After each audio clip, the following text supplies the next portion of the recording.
Hello! It's John Glenn here, Beardychiel. Pardon me, I've just had a drink. It's fizzy juice and it's about to make me burp. Oh, if it comes, it comes. It's lovely to see you for the first time in 11 months, nearly 12 months. I haven't been in your screens, but as I say, my name is John Glenn, better known as Beardychiel, and you'll find me as Beardychiel on Facebook, Twitter, Instagram, Ravelry, and here on YouTube. If you're looking for me in email, it's beardychiel@gmail.com, and all of that information will have been around the screen somewhere while I've been blethering. I've been away from podcasting for months. Why? I lost my mojo.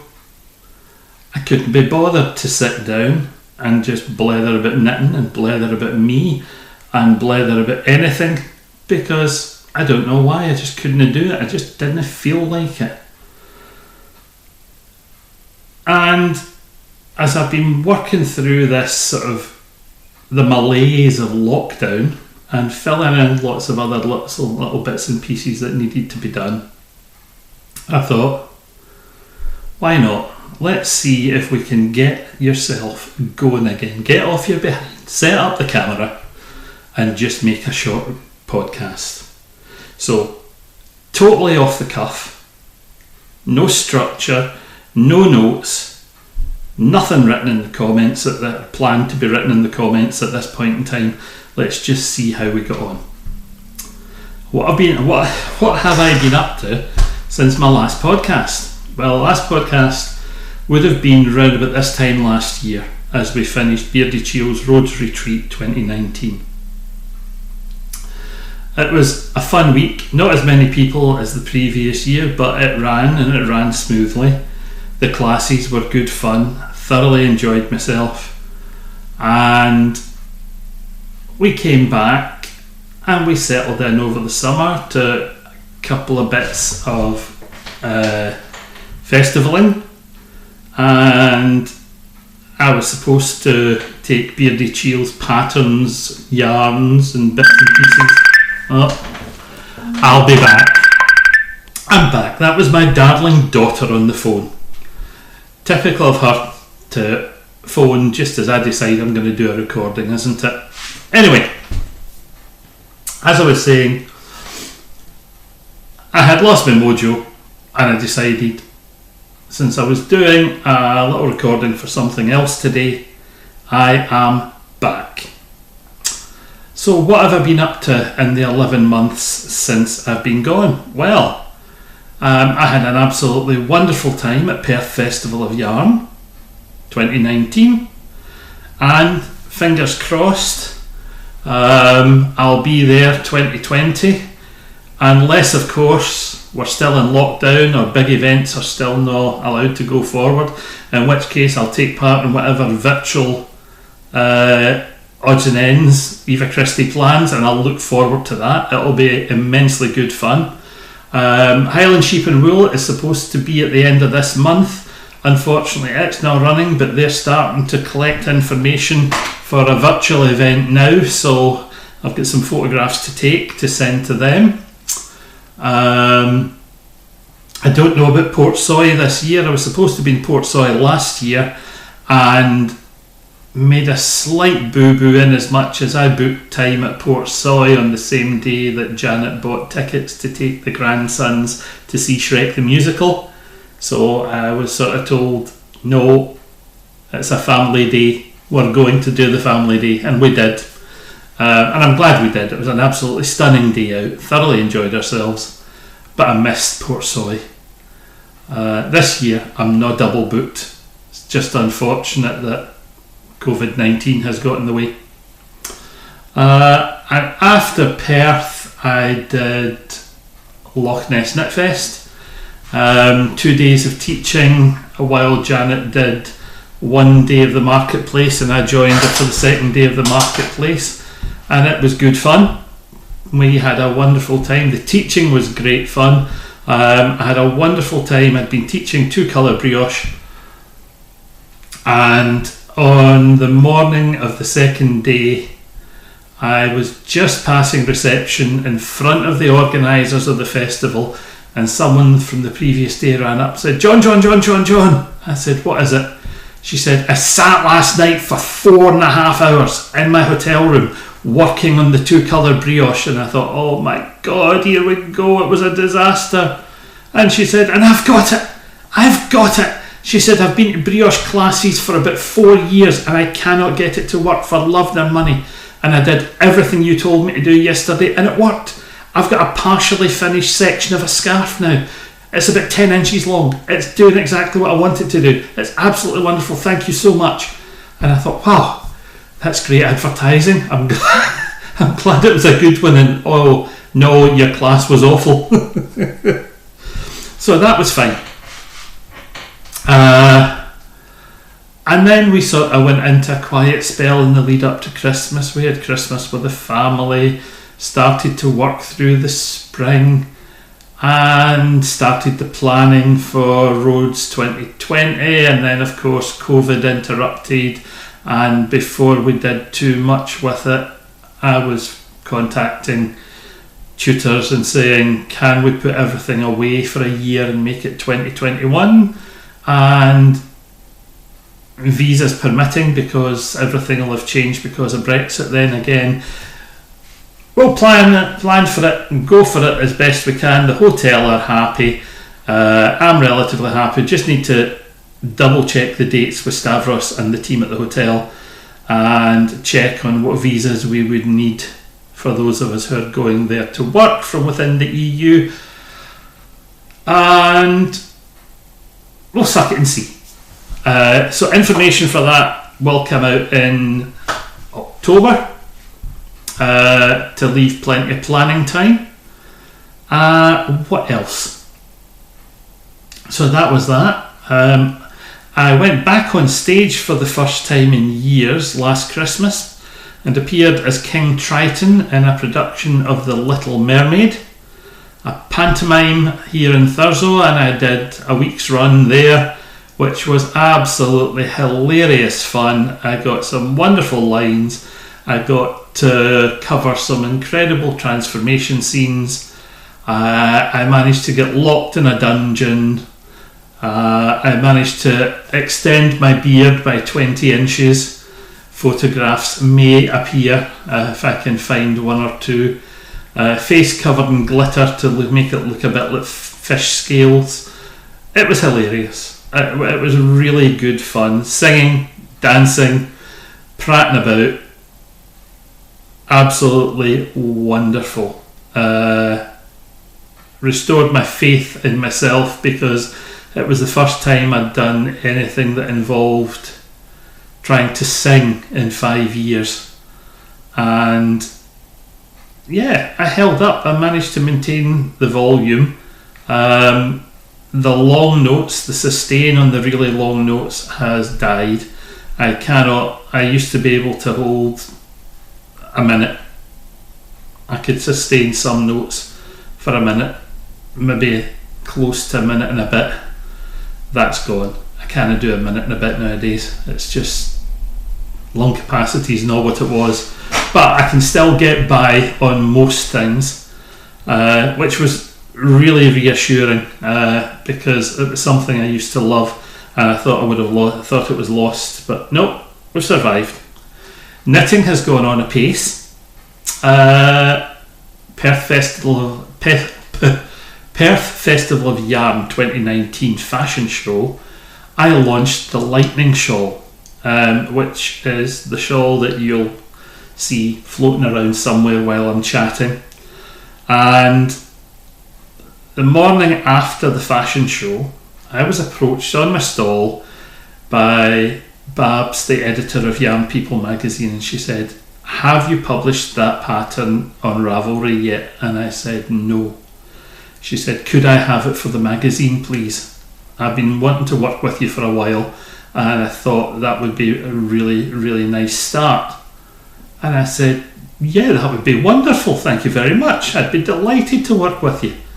So while she was doing that, she noticed something else sitting in my stall, and she said, and what have you done with that one? I said, it's not up yet, it's just about to go up. It's called the Thrumster Beanie. I've got a couple of hard copies here. I said, but it's a simple pattern inspired to be a single skein Aran beanie. And she said, could I possibly have that for the next issue? So I came home. Oh, pardon me, my nose is getting itchy. Came home, sorted out the PDFs, tidied up what I had been writing for the Lightning Shawl and sent it all off. And it got tech edited by my friend Anna Freeberg, better known as Yarnisty. It was lovely to work with Anna on the tech editing for the pattern, absolutely super fun. And it got published. And I'm absolutely delighted to have 2 patterns published in a magazine in the last 12 months. That's absolutely wonderful. I'm delighted with that. At Christmas, during the panto, I designed a fish scale pattern, which I called the Little Mermaid Sock. And then I enjoyed it so much, I decided to work on a version of it. And this is the version 2, which I knitted for myself. And this lovely pink and aqua sock yarn, and they were brilliant fun to knit. They filled in time beautifully, and when I finished those I knitted these. You can tell that sort of time between sections of rehearsal when you're just trying to learn lines from your iPod, it's nice to have something to fill in time, so I knitted a couple of pairs of socks. That was great fun. So what came next? We'd got into the spring. I got an email from one of the folk Moira, who had been on the 2-colour brioche course. And one of the samples I had taken with me on the course was the 2-colour brioche tam o' shanter. Knitted in alpaca and rose mix from the Border Mill. And I don't know where I've put the hat today, but she asked, did you ever finish writing that pattern? And I said, I can't remember, I'll go and look. And I had partially written it, and I had written it as a sectional pattern so that you could change the number of sections to make sure that you got a tam o' shanter or a berry style hat that suited your needs. So it's got a sort of bog standard braided pattern in it, and I just picked up spare sock yarns to use for knitting samples. So this was a 4-sectioned version, using up yarns from, oh golly gosh, whose yarns have I got here? I've got some Easy Knitter, I've got some Hey J, some Easy Knitter, some King Craig Fabrics is the red, and then I thought I'll do a 6-section one for myself because I like them big and baggy. So I did a 6-section one for myself.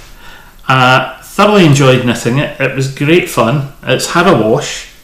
The amount of blocking it got was minimal because it got washed and then it got thrown over the hot water tank and left to dry because it's baggy, it's sitting in my head, it's not doing anything else. It's absolutely fine and fun. So the pattern's finished and it's out with test knitters at the moment. I've just had some photographs come back in. Moira, who asked about the hat, is one of the test knitters, and she is making a brilliant job of hers. The photographs are absolutely stunning, and I'm not going to show you them because that would be unfair, but her initial photographs are really, really nice. I'm really pleased. Oh, this one, I should say, the yarns in the brown one, the dark background colour is Leoness by Blacker Yarns, which is a wool and linen blend, and the sort of gold brown one is a sock petition yarn. It's one of the New Zealand yarns from Skeins that Nathan Taylor arranged. I've forgotten the name of the colourway. I'm really sorry. I should remember, and I've forgotten the name of the colourway, but super squishy, really, really lovely to knit with. Thoroughly enjoyed that. What else? Well, it's been a coldish spring, and my little angels keep running in and saying, "Granda, it's cold, Granda, it's..." Now, how am I managing to see them in lockdown? Well, it's really simple. As you know, Alistair is a single parent with 2 little boys. His company said he could work from home. And because the job he does is IT support, it means he needs to be in front of a computer or on the phone. He works for the same company as my wife. So, to preserve social distancing and to make it possible for him to work, he and his 2 boys are sleeping in his house. And when they get up, he has a shower, the boys get dressed, he puts them in the car and he brings them straight here, and they come straight in here, and I make breakfast. And we spend our mornings together. He goes to work for his half day in the conservatory, which has been converted into a branch office of BT since he and Janet work in a BT call centre. Pardon me. And the boys and I potter about the garden, potter about the house. We do paintings, we make cupcakes, we make a mess, we watch some TV, we play on an Xbox occasionally. I'm getting quite good at Minecraft. So basically, I'm doing the child minding bit 5 days a week, and it's lovely. It's really, really nice. He and the boys finish up here. Occasionally, the boys will stay for an extra hour to let him get to Tesco or to Lidl's to get the shopping, because you can't expect... It's just not fair for him to drag 2 little boys through the shops. Well, and since they're only seeing him and me and their granny, they're not even seeing their other grandparents, because they've got a front-facing job with the public as well, which is medically based. So it's FaceTime, Skyping, Messenger, whatever, and photographs and videos of whatever the boys are up to sent to Nana and Grandad every day if we can.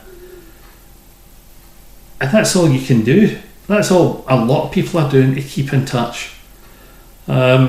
Alistair said he was feeling guilty about coming here, but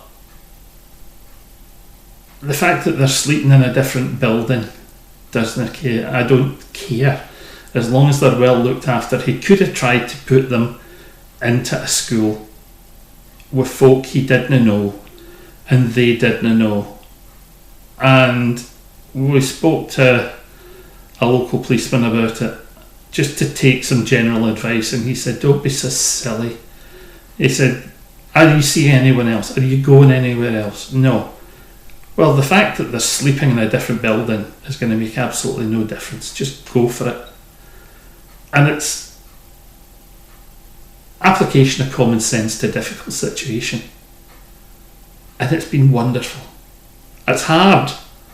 I'll grant you, it's really, really hard trying to come up with ways of entertaining these 2 little minds.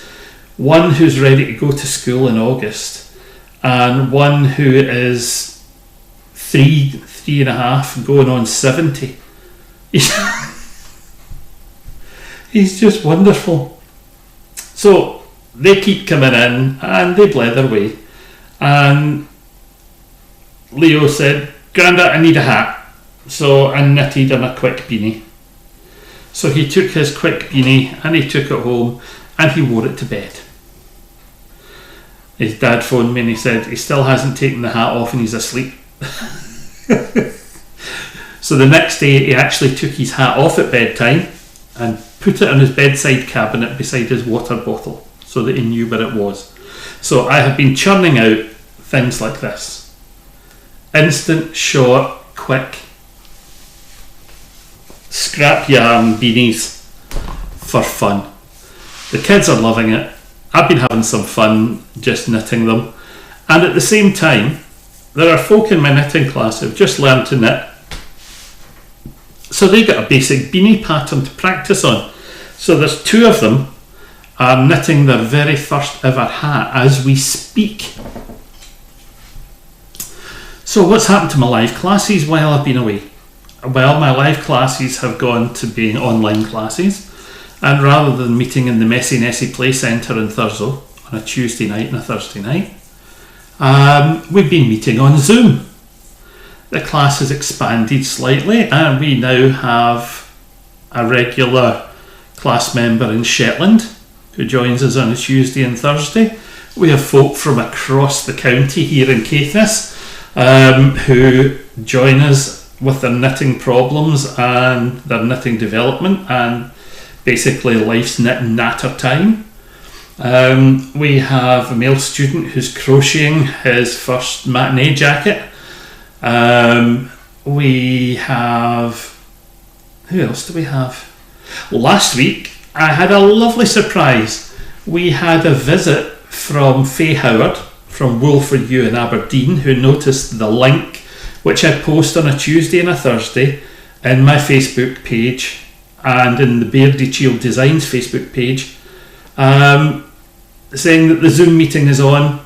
Here's a link, come and join us if you wish. So Faye joined us and had a wonderful time last Thursday. And I'm hoping that she and her little one Miles are going to pop in at some time this week as well, just to say hi and have a knit and a blether. So that has been ticking over nicely. I started to change over my class structure, and some of my more complex classes have been rewritten into multiple videos and Zoom support sessions, and those are going to become available as Sunday afternoon classes, and there'll be 3-hour sessions on a Sunday afternoon, just as if you were going to a yarn festival, and you can sign up and you will get straight tuition from me with my live commentary over recorded demonstrations, and the recorded demonstrations will be available for you on unlisted links in YouTube so that you have access to them, but they're not public, and that works quite well. The first 2 classes I did to test it were an introduction to knitting, so that was casting on, knitting, purling, casting off, and that worked really, really well. I also did an introduction to continental knitting for people who wanted to try just something slightly different to what they had learned, and that went really, really well. So the next couple of courses are almost complete now, and I'll be ready to advertise them and put them up soon. And that's basically been it. The amount of knitting has dropped. Oh, there's been 2 sweater projects as well, but I'll put those in the next video because they're too big to haul around. I've been producing these. I'm on face mask production. This is mine, or one of mine, and it hooks over the back of the head, ties behind the back of the neck, so you've now got elastic catching on your ears, and it works quite well. It's a reasonably comfy design. I've forgotten whose design it is, but it's had wonderful promotion from Knit and Craft and from a hospital in Grenoble who adopted it. 3 or 4 versions of a pattern, absolutely great. These are the boys ready to go, and yeah, I've used I-cords as cushiony strings. So this is red lining for Ruben, and a lemon lining for Leo, just in case they're going anywhere with their dad that they're going to need them. So they're on Toy Story, I'm on Mickey Mouse, Janet's on Pussycats. I made one for Sarah, who's on Mary Poppins. Her other half, Richard, is on Mickey Mouse, but a different version to me. And Ian, I made one for him, which his mum picked up. He's on Sheriff Woody. But I thought, well, I'd be making them in cloth all the time, or could you knit them? And the answer is yes, you can knit them, but knitted fabric is a bit gappy. So it works perfectly, especially if you put a fine fabric in as a lining. So that's been absolutely fun so far. I've even knitted a long one that covers the entire beard.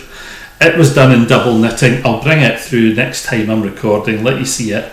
I'm about to make a cloth liner for it which can be moved from side to side. The last thing I knitted was this. These are 2-inch squares because I'm involved with the Thurso Town Development Trust in creating a mosaic picture of bits of Thurso. And we're going to ask local knitters to produce 2-inch or 4-inch squares, which we will then use or sew together to create whatever pictures we get. And the pictures will hopefully, he said, come from some of the kids in local primary schools who'll be invited to submit a picture of their favourite view of Thurso. So it may be that we can take one from each primary school and incorporate them in a bigger blanket project and have something at the end of lockdown to say, well done all those of you who have been involved. We hope you've enjoyed yourselves in contributing to this community effort. So I'm going to call it a day there because it's tea time. Janet's just finished work and I've heard her just beeping away in the background there on the microwave. I think she's thrown in some baked potatoes. I roasted a chicken this afternoon, so I'm going to go have my dinner. I'll edit this and pop it up later tonight. I'm going to keep them short. I'm not going over the half-hour mark if I can avoid it. Keep happy, keep healthy, keep knitting. It's absolutely wonderful to be back. I've enjoyed sitting here blethering today, and I look forward to seeing some of you online. Cheerio.